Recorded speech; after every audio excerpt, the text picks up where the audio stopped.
నీకు వాగ్దానం ఇచ్చాడు, అది నువ్వు అనుభవించడానికి దేవుడు ఇచ్చాడు. కానీ నువ్వు ఇచ్చిన వాగ్దానాన్ని చూడకుండా, నీకు ఇచ్చిన వాగ్దానాన్ని నువ్వు దృష్టి ఉంచకుండా నువ్వు మరోవైపు చూసినప్పుడు నీ వాగ్దానాన్ని నువ్వు అనుభవించలేవు.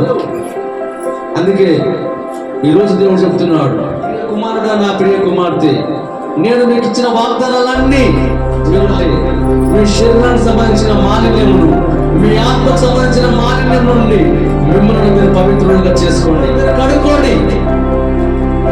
వాక్యము చేత మనం కడుక్కున్నప్పుడు, వాక్యము చేత మనం పవిత్రపరుచుకున్నప్పుడు మనం తప్పకుండా దేవుడు మన కొరకు దాచి ఉంచిన లేకుంటే మన కొరకు ఉంచిన వాగ్దానాలు మనం పొందుకుంటాం. దేవుడు నీ కొరకే ఆ వాగ్దానాలు ఇచ్చాడు. అందుకే క్రైస్తవుడా నీకు క్రైస్తవుడా అంటే నీకు వాగ్దానం నువ్వు మరవకు. వాగ్దానాలను పొందుకోవడానికి నువ్వు